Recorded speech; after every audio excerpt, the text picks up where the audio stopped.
Have you had a false positive drug test? If you have, I think there was a flaw in the testing process. In this video, we're going to talk about facts about false positive drug tests.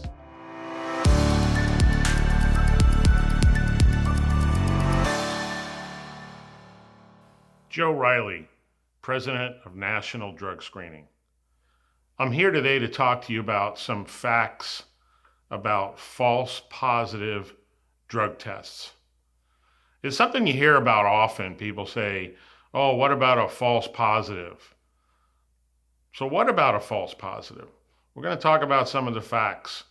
You know, there's an episode of Seinfeld where Elaine keeps testing positive for opiates because she's eating a lot of poppy seed bagels. Well, that's kind of a wives' tale. It was a great, funny episode. But in all reality, years ago, maybe someone who ate an excessive amount of poppy seeds may have tested positive for opiates on a screening test. But we're going to talk about a full laboratory testing process that works and that eliminates a false positive.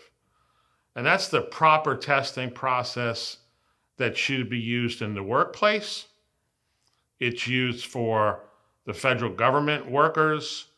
It's used for the testing program required by the United States Department of Transportation, or DOT, and it should be used by workplaces around the United States. So the way it works, typically a drug test is with a urine specimen, and it's collected by a trained collector. And there's some integrity and validity testing involved. One is the temperature of the specimen. It's in a proper range. The specimen is sealed up properly and shipped to a federal certified laboratory that has very rigorous standards. And they do an initial screen of the urine. And if the screen is negative, it's good to go, and it goes off to the medical review officer and then final report to the employer as a negative. If at the laboratory the initial screen is what we call non-negative, it's showing positive for one or more drugs or metabolite of the drugs. It goes on to a second testing process. We call it a conformation test.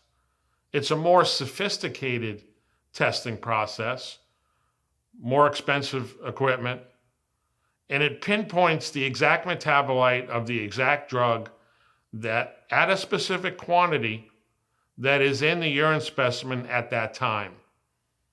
So the metabolite of the drug is there. The drug was ingested into the body and it has metabolized and it is showing up in the urine. Now that specimen result goes from the laboratory to a medical review officer or an MRO. The MRO is a licensed physician who's been trained to review drug test results. And one of the most important components of the MRO review is to rule out a legitimate prescribed medication, because that prescription medication may have shown up as the positive drug. So the MRO will interview every individual who has taken a drug test who has a positive result from the laboratory. And that interview process, the MRO will ask about any prescribed medications.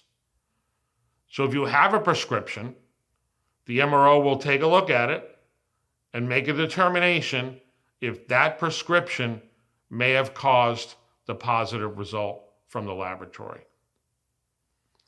The MRO's final result, which may have been reversed because of the prescribed medication, is then forwarded on to the employer.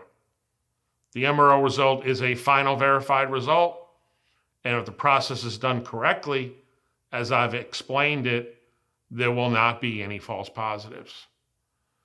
This is my 26th year in the drug and alcohol testing business. Done hundreds of thousands of drug tests for employers all around the United States. In my experience and in my business, we've never had a false positive drug test.